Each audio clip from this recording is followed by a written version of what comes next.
I mean, he's so blatantly stupid. He's a punk, he's a dog, he's a pig, he's a con, a bullshit artist, a mutt who doesn't know what he's talking about, doesn't do his homework, doesn't care, thinks he's gaming society. President Trump, I just saw your press conference with President Putin, and it was embarrassing. I mean, you stood there like a little wet noodle, like a little fanboy.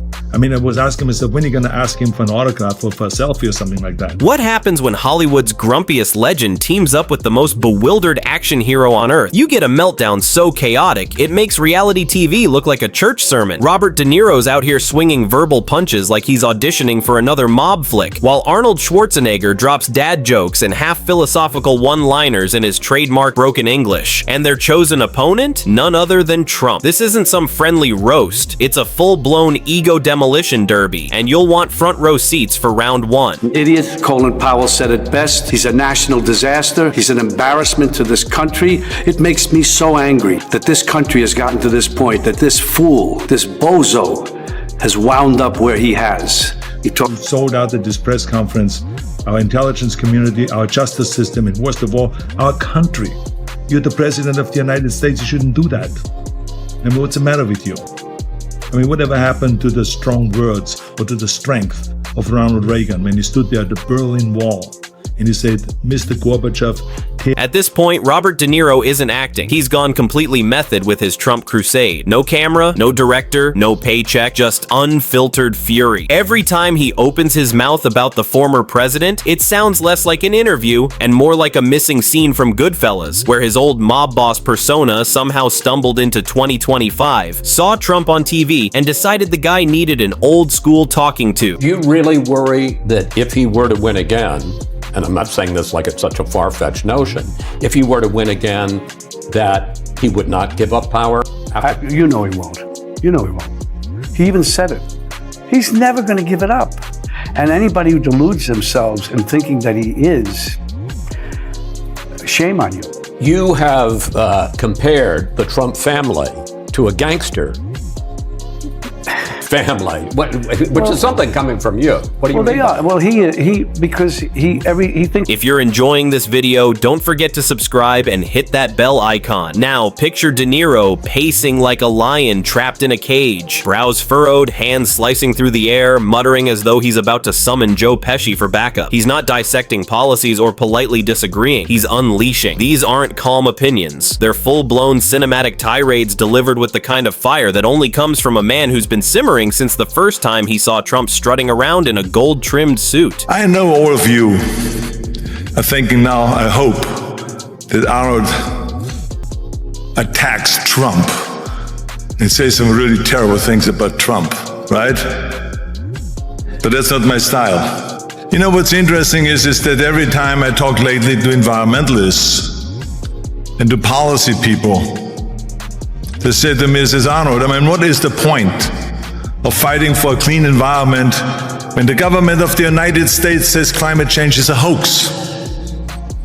And coal and oil is And the wildest part, Trump isn't just some political nuisance to De Niro. He's become the role of a lifetime, the ultimate villain that lets him pour decades of screen-worthy rage into the real world. De Niro doesn't do policy debates. He delivers mob movie monologues. It's never, here's what's wrong with healthcare. It's, this guy's a clown, and I'm not pretending otherwise. In my country, we're fighting like hell for the democracy we once took for granted. And that affects all of us.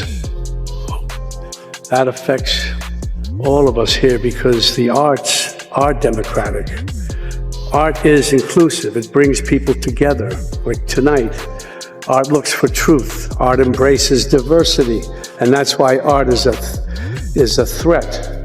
That's why we are a threat to autocrats and fascists. Every rant sounds like he's ordering a hit, except this time the target is the president, and make no mistake, he's dead serious. No acting, no lines, no director yelling cut, just pure unfiltered De Niro rage. When he goes off, it's like watching every angry character he's ever played come alive at once. He leans in, squints, jabs a finger into the air as if poking Trump himself, spitting out words sharp enough to carve granite. You can almost see him pause mid-sentence, take a sip of espresso, and slam the cup down for dramatic effect. There's no middle ground, no diplomacy, just one man wrecking shop. People can't look away because it feels so real. It's raw, emotional, like De Niro has personally taken on the nation's frustration and decided to let it rip. He doesn't sugarcoat or soften a thing. He attacks Trump's pride, his image, his hunger for power, until it feels like Trump's standing before a firing squad armed with Italian insults. Mr. Trump has been indicted on federal charges, but most of the top Republican officials are siding with him against the special prosecutor. How do you explain that? If the charges are correct, then he is going to be in deep trouble. But at the same time, I have to say that, we're always innocent until proven guilty. So we find out what the courts say in the future. But if the charges are right, I think that he's going to be in deep trouble. Watching De Niro go off on Trump is like watching a fire hydrant explode. Wild, messy, and impossible to ignore. He's not measured, he's not polite, and that's what makes it so entertaining. His fury becomes a kind of performance art. Part Broadway, part back alley showdown. And the crowd eats it up. De Niro doesn't roast, he steamrolls. He turns every ounce of disgust into something almost theatrical, like a mob movie finale with political undertones. If Shakespeare were around, he'd probably hand De Niro a pen and say, forget Hamlet, just keep talking about Trump. And then there's Arnold Schwarzenegger, the Governator himself. If De Niro is the mob boss, swinging heavy punches, Arnold's the fitness coach, handing out the most humiliating life lessons imaginable. He doesn't have to shout. His calmness makes the sting even sharper. He treats democracy like a gym workout, and Trump's the guy who skipped training for 4 years straight. Arnold's delivery is lethal in its own quiet way, the kind of burn that comes with a disappointed head shake and a single word: pathetic. Who wants to punch people in the face? Well, I'd like to punch him in the face. This is somebody that we want for president? I don't think so. What I care about is the direction of this country. And what I'm very, very worried about is that it might go in the wrong direction with someone like Donald Trump.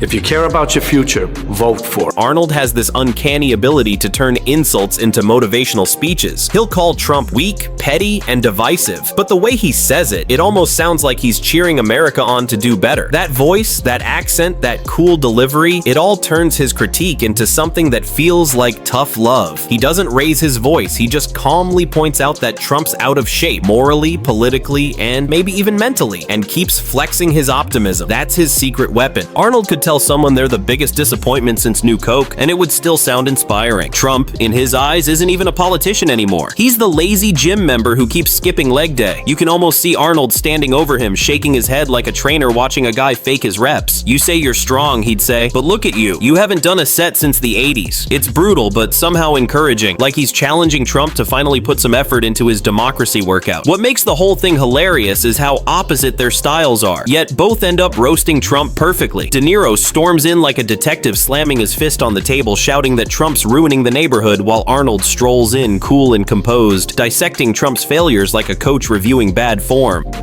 It all started with lies and lies and lies and intolerance. So being from Europe, I've seen firsthand how things can spin out of control. I know there is a fear in this country and all over the world that something like this could happen right here. Now, I do not believe it is, but I do believe that we must be aware of the dire consequences of selfishness and cynicism. President Trump sought to overturn the results of an election, and of a fair election. He sought a coup by misleading people with lies. One of them wants to smash the table, the other wants to draw charts. But either way, their message is crystal clear. Trump's a national embarrassment, and they're here to say it loud and proud. Their contrast makes it even funnier. De Niro's the furious uncle at Thanksgiving, rattling his fork as he lists every one of Trump's blunders. Arnold's the chill uncle, quiet, collected, sipping water instead of wine, who drops one-liners that cut deeper than De Niro's yelling. De Niro brings the volume, Arnold brings the precision. One goes for fear, the other goes for finesse. Trump, stuck between them, looks like a kid getting scolded by two dads with totally different parenting styles. Imagine the scene: De Niro pacing back and forth, throwing verbal grenades, while Arnold sits there waiting for his cue, then calmly delivers a one-liner that slices right through the noise. Trump, pretending he's unfazed, forces a smirk, but you can tell it's eating at him inside. It's pure Hollywood. You can practically see the trailer. De Niro slamming his hand on the desk. This guy's a disaster. Arnold sliding his sunglasses sunglasses down, smirking, "You are terminated." We're in a very bad situation. I remember you and I about 5-6 years ago talking. I'm down at the Spring Studios, something about, I said, what just happened just happened. No, it didn't happen. It's all about truth. And what we have here is a denial of truth all over the place. And even the speech that he made after is insane. It's just insane, and I'm very, very concerned about it. I think we all are. It's insane. So that's why I felt I had to do something. Cue dramatic music. Trump stumbling around like the clueless villain who doesn't realize the heroes already have his number. At this point, it's not even politics, it's performance. The only thing funnier than the show itself is that Trump genuinely believes he's still winning while becoming the punchline. De Niro and Arnold are like good cop, bad cop, except both are convinced Trump's guilty. De Niro brings the fire, Arnold brings the logic, and Trump's caught in the middle like a kid being scolded by two furious fathers. It's harsh, it's hilarious, and America can't stop watching. And let's not forget, Arnold's got personal beef here. Remember The Apprentice? Arnold replaced Trump on the show. Ratings tanked, Trump mocked him, and Arnold clapped back. That feud never really died. Now every jab Arnold throws feels like payback. A reminder that Trump failed not only as a leader, but as a so-called TV icon. For Arnold, this isn't just politics, it's personal. Neighbors were misled also with lies, and I know where such lies lead.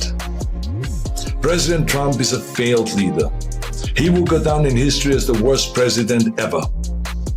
The good thing is that he soon will be as irrelevant as an old tweet. But what are we to make of those elected officials who have enabled his lies and his treachery? I will remind them of what Teddy Roosevelt said. Patriotism means to stand by the country. It does not mean to stand by the press. As for De Niro, he doesn't even pretend to keep it professional. He flat out despises Trump. You can hear it in every syllable. His rants sound like years of pent-up anger bursting all at once. Lines he's probably been perfecting in his head, sharpening like knives, waiting for the moment to unleash them. If Trump so much as sneezes wrong, De Niro's ready with a full monologue tearing him apart, and the audience eats it up. Politicians drone on about policy, analysts break down charts, but De Niro and Arnold turn politics into entertainment gold. One's raging like he's still filming Casino, the other's calmly schooling Trump like a civics coach. It's not debate, it's performance. And these days, performance is everything. But here's the twist. For all their roasting and ridicule, Trump secretly loves it. He thrives on attention. Every insult, every takedown, every gotcha moment just feeds his ego. It doesn't matter if it's negative, it keeps him center stage. De Niro's fury makes him look like the victim of Hollywood elites. Arnold's lectures keep him relevant, but you know it still stings. Deep down, every jab hits home. I love this city. I don't want to destroy it. Donald Trump wants to destroy not only the city, but the country, and eventually he could destroy the world. But we vowed we would not allow terrorists. I owe this city a lot. And that's why it's so weird that Donald Trump is just across the street. Because he doesn't belong in my city. Trump can't handle humiliation, and that's exactly what De Niro and Arnold are serving. They mock his weaknesses, highlight his insecurities, and strip him down from powerful leader to punchline. De Niro makes him look like a confused extra who wandered onto the wrong movie set. Arnold makes him look like a washed-up bodybuilder who abandoned discipline, training, and accountability. Together, they peel away the illusion of control and leave him exposed. Just another man in over his head. And the best part? They're not stopping. De Niro will keep raging, Arnold will keep lecturing, and Trump will keep pretending none of it bothers him, while quietly fuming behind the scenes. It's a never-ending loop of mockery, and America can't look away. Because in the end, Trump isn't being defeated by politicians, reporters, or voters. He's being roasted into oblivion by two Hollywood heavyweights who know exactly where to hit. De Niro uses fire, Arnold uses ice, and together they've turned Trump into the biggest punchline on earth. They hired a big movie star, Arnold Schwarzenegger, to take my place. And we know how that turned out. The ratings went right down the tubes. It's been a total disaster. And Mark will never, ever bet against Trump again. And I want to just pray for Arnold if we can for those ratings, okay? Hey Donald, I have a great idea. Why don't we switch jobs? You take over TV because you're such an expert in ratings, and I take over your job and then people can finally sleep comfortably again. And so here we are, Robert De Niro, the Oscar-winning mob legend, raging like he's had enough of Trump's circus. Arnold Schwarzenegger, the cool-headed governor, calmly slicing through Trump's ego with every speech, both humiliating him, both roasting him, both proving that sometimes the sharpest political commentary doesn't come from Washington, it comes straight out of Hollywood. As long as Trump keeps chasing the spotlight, De Niro will keep shouting, Arnold will keep smirking, and the rest of us will keep watching the strangest buddy cop saga ever written. The taxi driver and the Terminator teaming up not to save the world, but to roast the president until he can't take another hit. Trump wanted to be a star. Well, congratulations, he got his wish, just not quite the role he imagined.